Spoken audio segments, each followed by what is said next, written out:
ইনসারের ক্লাসে সবাইকে স্বাগত। প্রিয় অষ্টম শ্রেণীর ছাত্রছাত্রীরা, তোমাদের প্রথম পর্যায়ক্রমিক মূল্যায়ন 2026 সালের পরীক্ষা এপ্রিল মাস নাগাদ হবে। এপ্রিলের প্রথম সপ্তাহেই শুরু হবে। তার আগে ভূগোলের এই মডেল সেটটি এক নজরে আমার সাথে দেখে নাও। খুব গুরুত্বপূর্ণ প্রশ্ন দিয়ে আছে। আশা করি এইরকমই প্রশ্ন তোমাদের পরীক্ষায় আসতে চলেছে। তো তোমাদের 30 নম্বর পরীক্ষা হবে, সময় থাকবে 1 ঘন্টা। তো দেখো, প্রথমে তোমাদের সঠিক উত্তরটি নির্বাচন করো।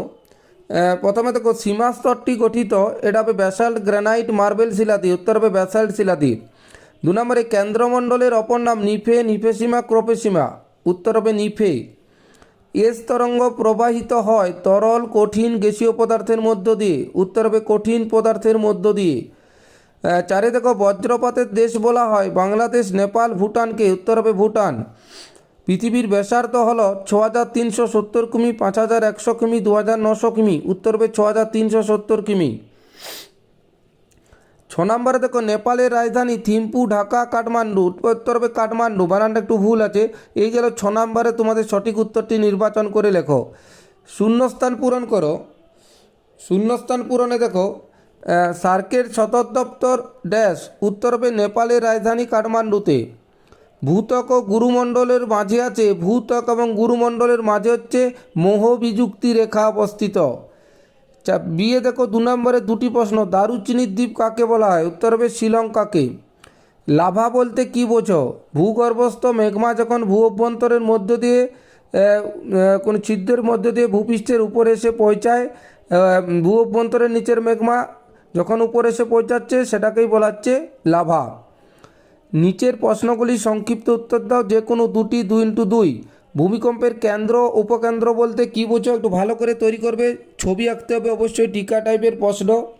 কেন্দ্র বলতে ভূমিকম্প যেখানে সৃষ্টি হয় যে স্থানে, সেটা হচ্ছে ভূমিকম্পের কেন্দ্র। কেন্দ্রের ঠিক সোজাসুজি উপরের যে স্থানটি, সেটি হচ্ছে ভূমিকম্পের উপকেন্দ্র। 2 নম্বরে পাললিক শিলার 2টি বৈশিষ্ট্য লেখো। এটা 2টি বৈশিষ্ট্য পাললিক শিলা। খুব ভালো, খুব গুরুত্বপূর্ণ প্রশ্ন। অ্যাস্থনোস্ফিয়ার কি? এটি ভেরি ভেরি ইম্পর্টেন্ট প্রশ্ন। 4 নম্বরে দেখো, 3 নম্বরের প্রশ্ন তোমাদের যে কোনো 2টি করতে হবে।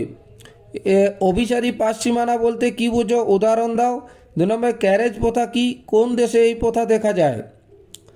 তারপরে দেখো 3 নাম্বার, ভারতের খনিজ ভাণ্ডার কাকে ও কেন বলা হয়? ছোটনাগপুর মালভূমিকে বলা হয়, এবং কেন বলা হয় এটা তোমরা তৈরি করবে ভালো করে। তারপরে দেখো, নিচের প্রশ্নগুলির উত্তর দাও, যে কোনো 2টি। 5 নাম্বার করে 2টি প্রশ্ন পড়বে।